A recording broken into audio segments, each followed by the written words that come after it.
conditions that are not necessary.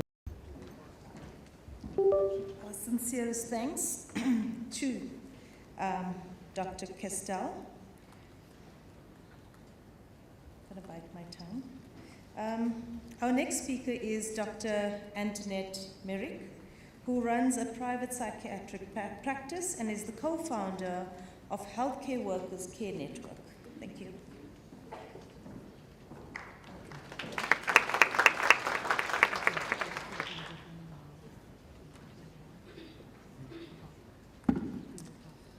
Good morning, everybody, and I know this is the last talk of the morning, so I thank you all for your attention. I think my talk is about healthcare workers, and just going on from the last talk where, you know, the WHO is proposing, you know, those 3 circles. 2 of those circles need healthcare workers. So let me explain what we're about. My name is Dr. Antoinette Merrick. I'm a psychiatrist. I work primarily in the private sector. I also do training at the University of Witwatersrand, where I'm upskilling the returning NMFC students in psychiatry. In March 2020, myself and a whole lot of other people formed a network which is called the Healthcare Workers Care Network. And this was primarily aimed at looking at the mental health of healthcare workers. And we looked at it from various different angles. It was a collaborative group of people, including South African Society of Psychiatrists, SAMA, South African Depression and Anxiety Group, Anaesthetist Group, Psychology Group, and University of Pretoria. I'm going to go a little bit into our main goals, and then I'm going to move on to discussing the mental health of healthcare workers. And we do have a track later where we will explain a little bit more about the work we do. So what are our main goals? And these continue to change. One of the things is to promote mental health awareness amongst healthcare professionals and the general public, to provide education and training on occupational mental health concerns. Another track which we worked on very hard is to set up a confidential hotline and an online portal for healthcare workers throughout the country. And healthcare workers include anyone from the CEO of a hospital all the way through to all the admin staff to the support staff. Anyone who works within a health facility, we are considering healthcare workers. And they can seek immediate assistance. And once these healthcare workers come through to the line, which is the line is organized by our colleagues at SADC. They are triaged, and if they need more assistance, what we do is we provide and we coordinate access to therapists who provide pro bono counseling for these healthcare workers. We've got a volunteer group of psychologists, psychiatrists, counselors across the country, and I'm very proud, and I did the stats last night. We provided over 860 hours of individual counseling since 2020. And one of the other big things around the Healthcare Workers Network, which I think because I'm a psychiatrist, I'm very passionate about, is when healthcare workers reach out for help. And I'm going to speak about doctors because I am a doctor. By the time they've got to that point, they're in crisis. So, and the problem is, if you've ever tried to get an appointment with a specialist, it's impossible. So one of the aims was to expedite access to psychiatrists and to psychiatric admission, and that part of it has worked very well. So I'm going to go back to our slogan, which is caring for the carers by the carers, and I'm going to go through each of these circles. I'm going to start with the orange circle, which is the carers, and those are our healthcare workers. Then I'm going to move on to the darker blue circle, which is our mental health care providers, which many of us are in this room. And then I'm just going to end off with a few recommendations from our network. In terms of the mental health struggles of healthcare workers, and I could talk for hours on this specific slide, there was a large umbrella meta-analysis, and I'm taking in mind what Mark said about statistics. But in terms of the depression and anxiety prevalence in healthcare workers, we were sitting at 1 in 4 presenting with depressive or anxiety symptoms. This was done in 2022. Other big issues in healthcare burnout. And the first two studies here were, the first one was done on sub-Saharan nurses, was looking at a sample of over 2,000. They found the burnout rate was over 50%. The second one was looking at South African KwaZulu-Natal doctors, also pre-COVID, burnout rate of 59%. And the last two were done post-COVID, South African rural doctors, 67%. And concerning, although it was quite a small study, the last one was done on South African psychiatric registrars, who are psychiatrists of the future at University of Witwatersrand, and they found a 67% burnout rate in 2022. These are the people providing the mental health care. Moral injury is a really huge mental health concern in healthcare workers, and I'm going to spend a bit of time talking about this because I'm very passionate about it. What is moral injury? Moral injury is a term that we have taken from the military, when people return from war and think about what they've done or what they've seen. And in healthcare workers, it is a psychological distress that occurs. It's a feeling inside that occurs due to compromised moral or ethical values. Why does it happen? It happens due to actions or inactions which contradict your personal beliefs, values, or professional codes. It results in feelings of guilt, shame, and self-doubt.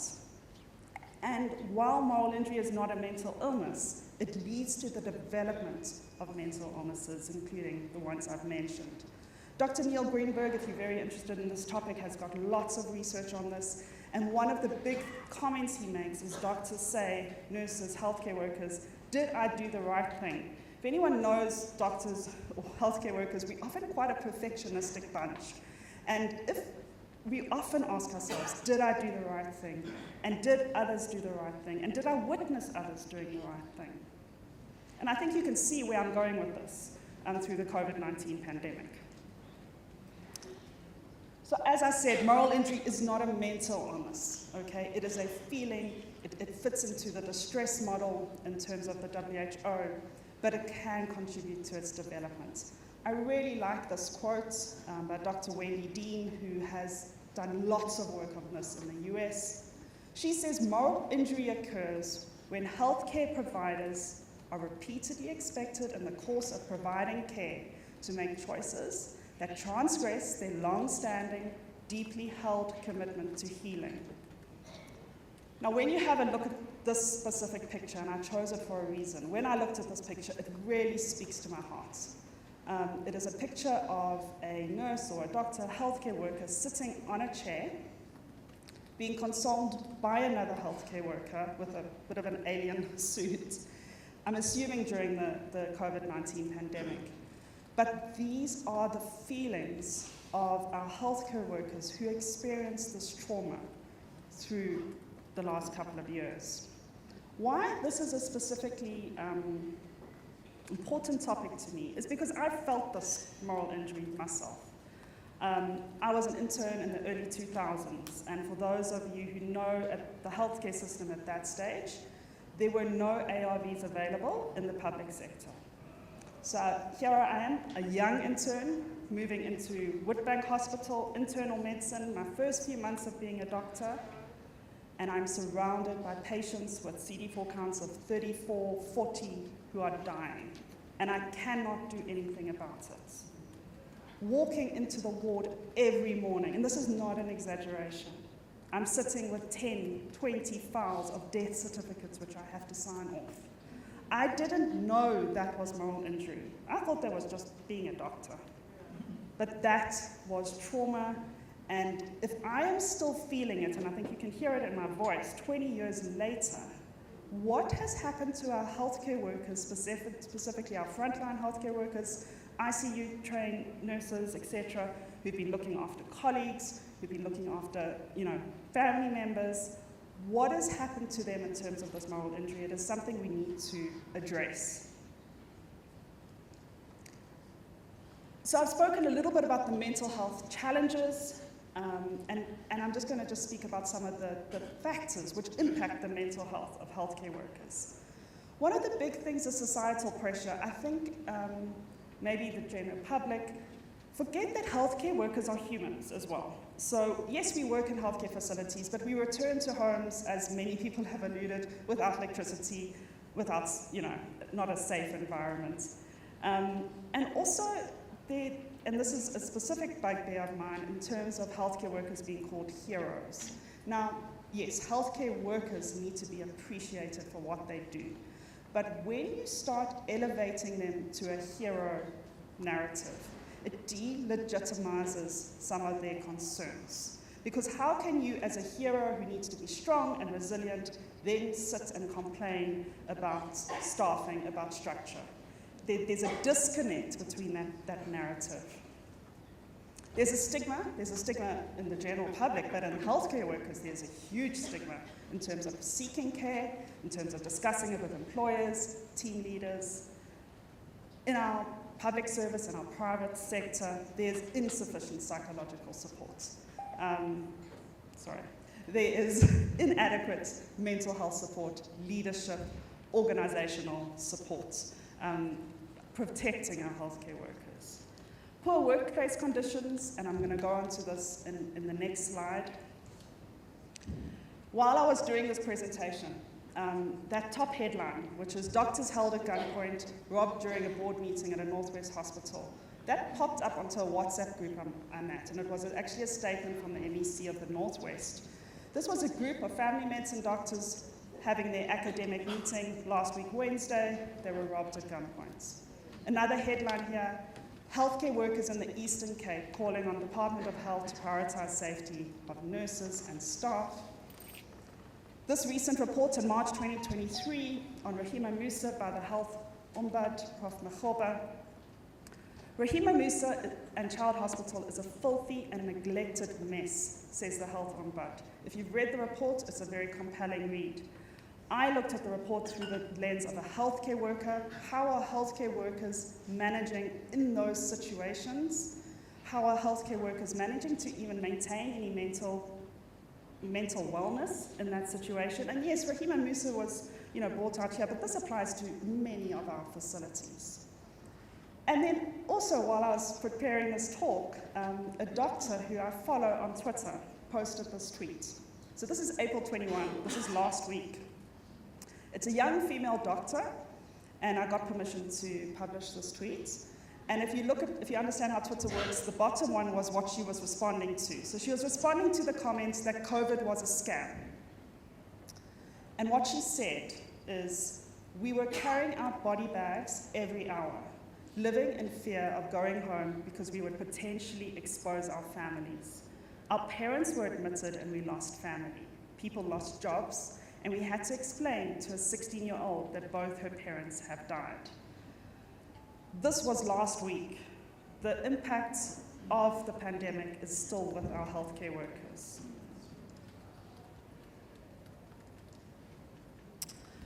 I'm going to end off with just some discussion around us, the mental health care providers. I'm going to include myself in that.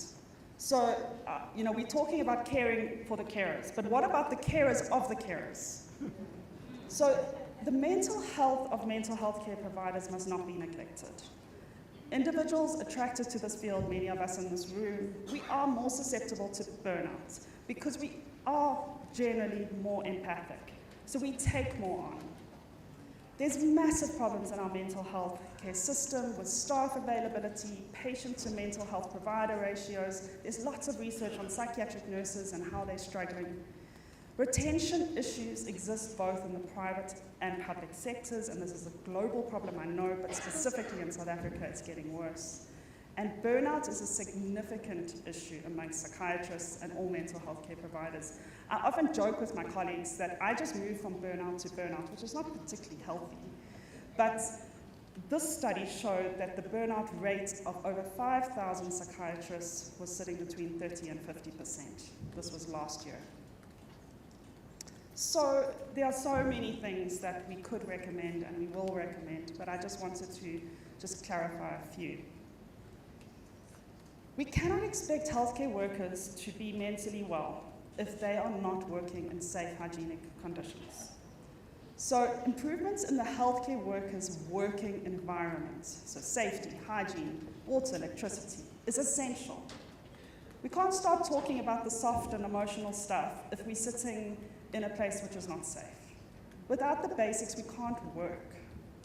So basically what is needed is proactive leadership. You can actively work on improving these working conditions, which will improve staff morale, which will improve the mental health. And I've seen this in certain different facilities where there are strong, informed leaders.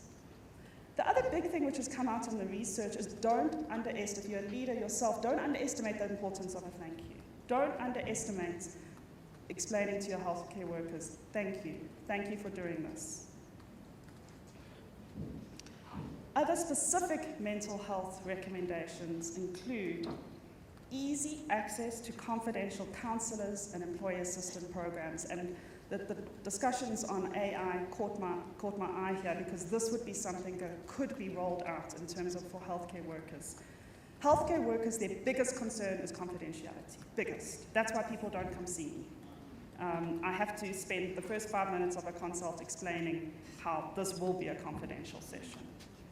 We need to empower team leaders and managers to become confident in having these difficult conversations about mental health. People don't want to talk about mental health. It's very difficult.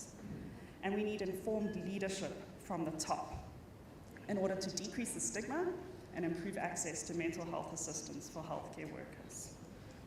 And I'm going to leave you with this last slide, which has a link, the QR code links to our websites. Please take a photo of the slide and share it with whoever you can. It's got our 24-hour helpline on and our SMS line. But I'm going to leave you with 2 points. One, I think I've emphasized that the mental health of our healthcare workers is incredibly important.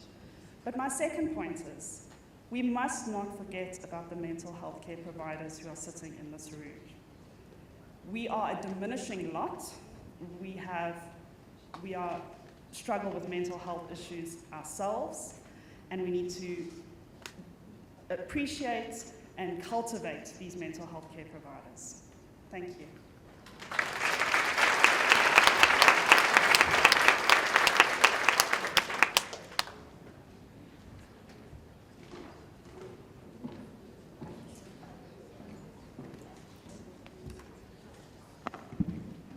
Thank you very much, Antoinette.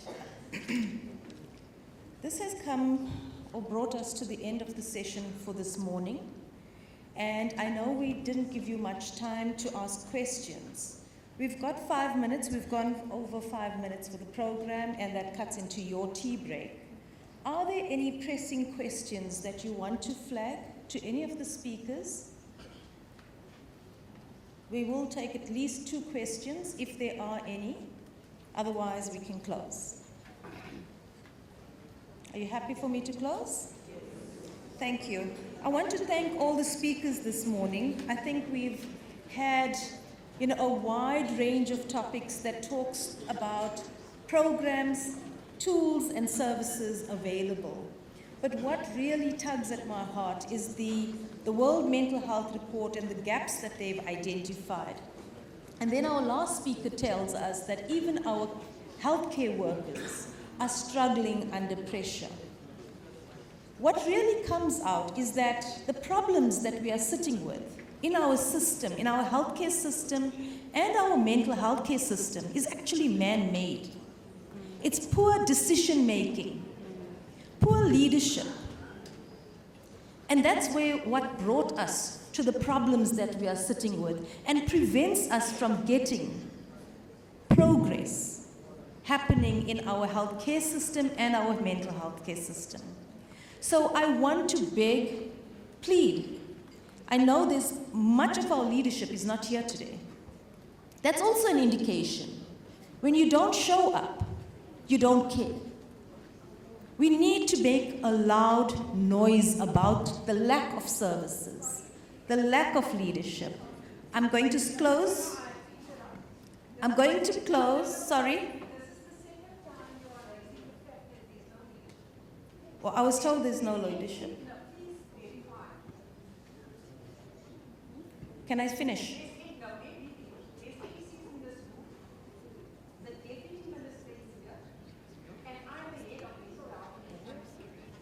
Well, thank you very much. Thank you.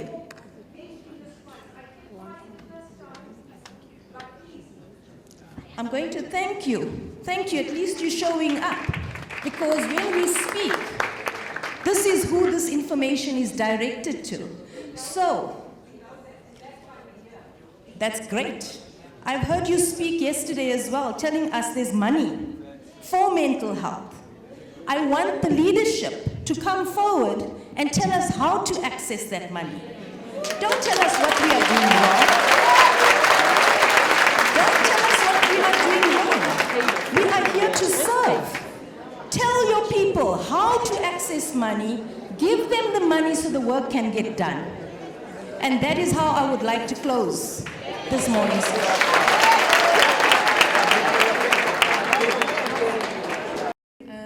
Do more than 5 names of the security guards.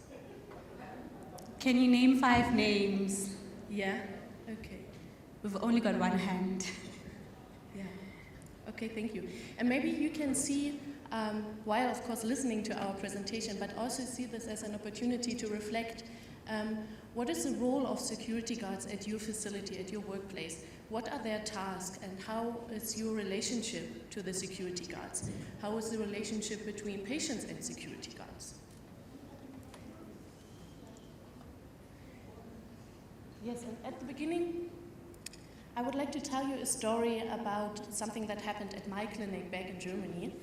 In 2019, there was an incident where a patient with a mental disorder tried to escape the mental health care facility. And the security guard caught him and restrained him. But in the process of being restrained, the patient got hurt so badly that he later died as a consequence of being restrained by the security guard. And this incident, I think it was for the first time, raised the question, okay, who is working as a security guard at our mental health care clinic? How are they trained? What do they know about mental health care? What do they know about mental health disorders? And these kind of questions also arise not only in Germany, but also in other countries, every now and then, mostly if an incident like this happens. And South Africa is one of the countries with the most private security guard companies, and one of the countries with the most security guards employed. It's really hard to find exact numbers, especially how many security guards are working in mental health care or healthcare in general. But this was one reason why we did our small study. Yeah. And when we looked into the literature and tried to find out, okay, what is known about the role of security guards in mental health care, it was kind of disappointing, but it was really hard to get to find research about this. What we know is that security guards play a significant role in mental health care facilities, and they are an integral part of psychiatries. And of course, their main role is to ensure patients and staff safety. But there are a few studies reporting that they also perform other tasks. For example, monitoring the entrance of a ward, observing, but also restraining and secluding patients, or stepping in as informal interpreters without any qualification or training. So from the literature, it becomes somehow clear that they work in mental health care facilities. They perform various tasks, sometimes tasks for which they are not properly trained. But what we also found is that there's not much research about their role. So they are often overlooked. And this is why we thought it's needed that we do a qualitative study and ask about, okay, what are they doing in mental health care facilities? Thank you, Saskia. And like she said, we have sub-studies of this current study. We also have a systematic review where we're looking at the current literature that's there about security guards and about their roles in mental health care and about what they do. And so far, we've found, I think, about 30 articles, and this is worldwide. So this tells you about the scarcity of the literature that's out there about security guards, about is it because they're marginalized? I think that also it also falls part of that. So I'm just going to speak about the research, the analysis as well. So we did interviews, qualitative interviews with security guards and mental health care professionals, where Saskia was handling the mental health care professionals and I did it with the security guards, transcending between isiZulu and Xhosa in Cape Town. So we chose a psychiatric hospital or a psychiatric institution in Cape Town where we conducted the study, and this was between October last year and November 2022, and then we analyzed thematically. And so it was 18, consisting of different security guards from different posts. We interviewed from the forensic and the acute ward, which are extreme patients and less extreme patients. We also had security guards from different posts, such as the gate, the access control, and we, for the mental health care professionals, it included psychologists, nurses, a number of them, yeah. Mm-hmm. Yeah. And what we found, we tried to divide it into more formal tasks and more informal tasks.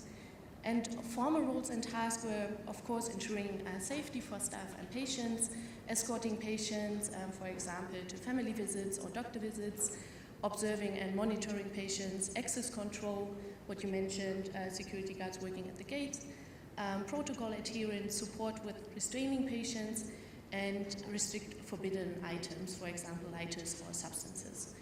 And this might be not surprising. If I would ask you what are the roles of security guards, what are their tasks, you would probably mention these kind of themes. More interestingly were the informal roles and tasks we found. For example, security guards were used as interpreters without any knowledge of mental health disorders or any knowledge of what does an interpreter do? How does an interpreter has to behave or act in a conversation? They run errands for mental health care professionals as well as patients.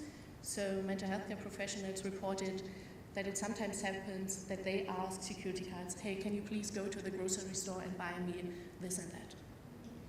They assist with medication, and again, without any knowledge about medication for mental health care patients. They were involved in patient care, for example, assisting with showers, and also social interaction with patients, for example, playing games, talking to them. And it was also reported that some patients asked security guards for advice. Hey, what can I do with my depression? And one quote, one mental health care professional said, for example, in terms of interpreting, I mean, it's obvious unsettling for the patient because the patient knows that the security guard is going to be in their environment. And now the security guard knows something about them that maybe they don't want the security guard to know. So this also shows that it's not only challenging for the security guard, for example, to be used as an interpreter, but also for the patient. Now and the security guards are around the patients the whole time. And now there's a person where they know, okay, I had a confidential conversation with my doctor, and there's a person not properly trained in mental health care, has maybe no knowledge about confidentiality, but knows a lot about my personal, deep personal things. And some of the informal roles as well included social interaction with patients, for instance, playing games, in addition to self-care or patient care. Some of the times they're asked to help with the showers of the patients. And these are things that they are not even compensated for. And I think these were one of their cries when they were saying these are things, but as to them, it's seen as a form of assistance, not really as a task. So I don't think they're informed enough that these are duties, that these are tasks that they should be trained for and they should be compensated for as well. So there's an interesting quote as well in relation to social interaction with patients, where the participants said, because these people, when a person has depression, they always have that thing, they always have what's bothering them. So as we are staying with them, we play with them, we do everything. So what they will constantly think about subsides. It subsides, Others also seek advice. What can I do about this? What can I do about my depression? And then we advise them. We advise them from that. You can do this, this, and that. And then also speaking to the mental health of security guards, we found a huge overlap between the themes because as you've seen with the quotes, it reflects hopelessness, it reflects frustration. So there was a lot of overlap with the themes, but we found that a lot of them are exhausted. Security guards are really exhausted in their duties. They have a strong dislike for their current job, and that relates to the fact that they were employed by a private company. I think by the time I was done with interviews, I also hated the company because because how can you treat people like these? And also frustration, a lot of them are frustrated. They're in constant worry, in constant trauma because they have this fear of losing their jobs. So they don't want to lose their jobs because they know they can be easily replaced. Apparently their bosses tell them, I can just go get another one on the street like you right now. And therefore that brings up a lot of worry, and especially because they work with mental health patients. And one of them also mentioned how they don't even receive counseling. They're not trained, one, and secondly, they don't receive counseling. For people staying with people with mental disorders, mental health, and a psychiatric institutional care, I think it's very important that these people receive some sort of counseling, but that's what they also express, that they have this trauma, this helplessness, and they're also very agitated. I think one also echoed how when he's home, he's now shouting at his kids. He doesn't have a proper approach to managing whatever he's dealing with in his head, and that's one of the gaps that we found. So one interesting quote is, because what tires me is that you find yourself working, but it's like you're also not working. It's like you're volunteering, you understand? You see that your salary is coming in, but it's discouraging. Maybe it's payday today, but you receive the money later, or there are other grievances that you have about money, and you see that they are delaying things, they don't attend to them. Other people end up giving up. Like, now we are going to leave, but they've cancelled our leaves. So are we going to work with, so how are we going to work when we are tired? Of which that is not permitted. We are going to be here and we're going to be sleepy in the places that we live in.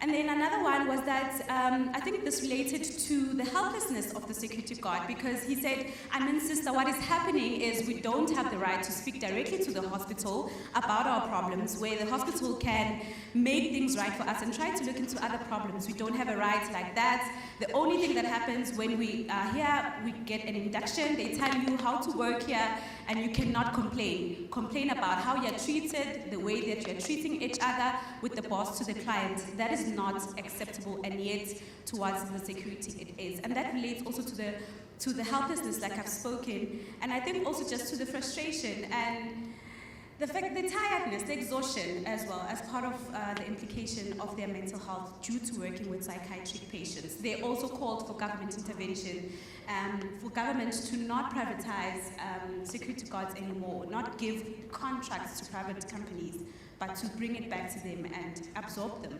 Yeah. Yeah. And maybe just to add, it was reported the very difficult situation, so the fear of laws, because they are so easily replaced, or easily to replace, so that it sometimes was the case that security guards, they didn't want to get involved in a situation where a patient was aggressive because of the fear that they are doing something wrong and that they will lose their job. So the actual task, ensuring safety for patients and staff, and the fear of loss, it was sometimes, they were like in the middle and were not able to perform their actual task, ensuring safety, because of their fear that they will lose their job.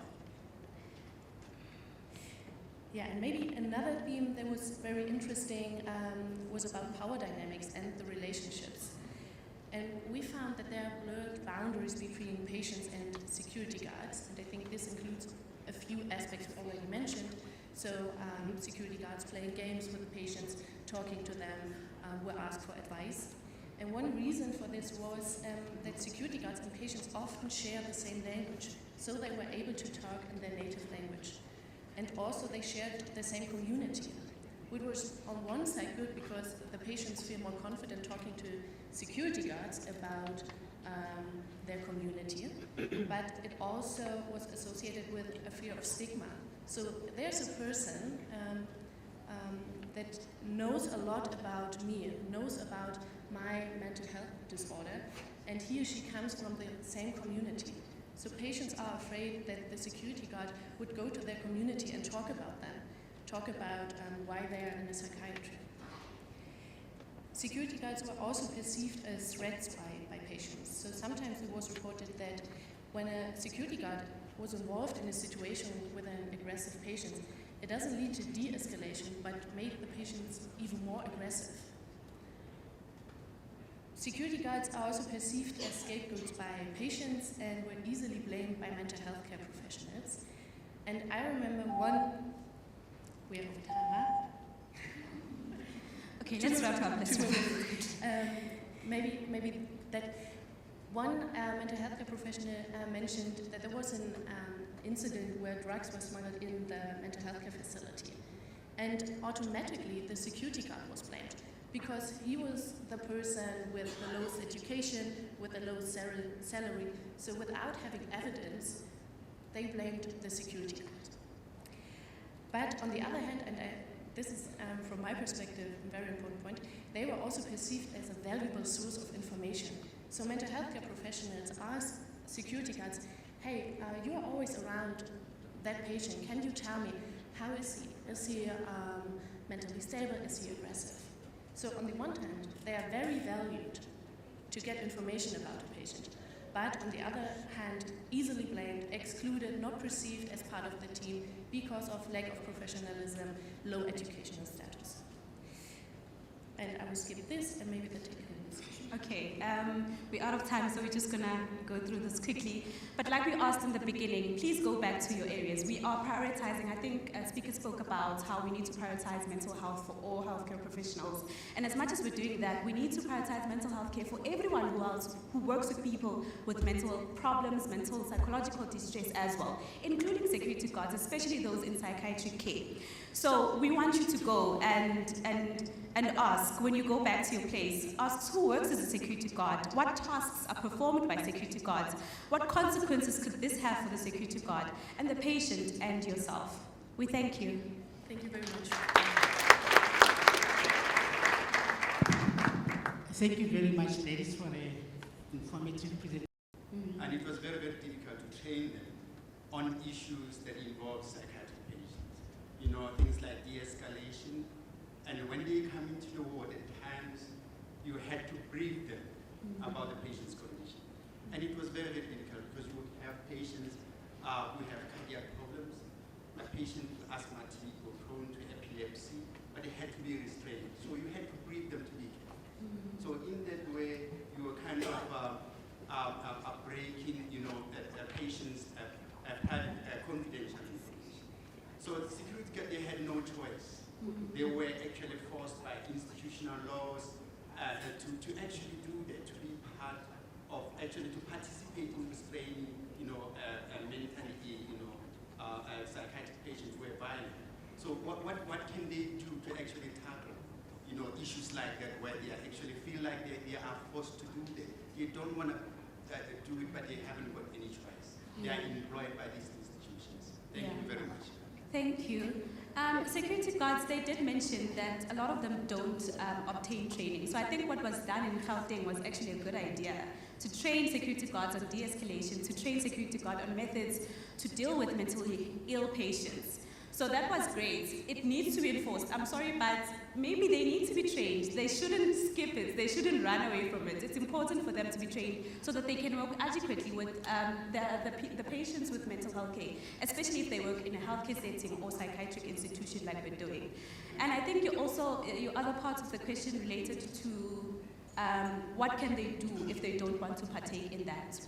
I think that's what they also raised, the fact that there are no appropriate channels. Who they can only report to was their boss, nobody else. They can't go to the hospital. They're not allowed at all to speak to anybody else outside of that. And that is the very same person that says, I can fire you now.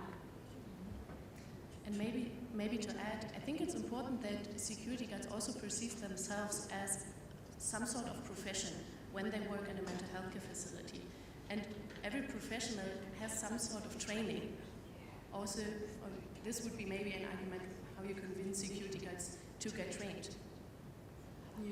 Very interesting topic indeed. There was I a think- question. Okay. I'm just going to allow 2 questions because for the sake of time, we might not be able to, exhaust, the discussion. Thank you. Just to appreciate the presentation, I never imagined coming to this conference that I would see a presentation like this that talks to, the role of security guards. It's Very never been interesting, done. very Yeah. insightful. In your research, did you find that in some institutions, did you find that there is some, level of engagement between health professionals, with security guards on these issues? Maybe not even talking about formal training, but just, human to human engagement. Did you find that happens or not at all? Is there some form of engagement with the healthcare professionals? Do you mean some sort of engagement between healthcare professionals and security guards? Yeah.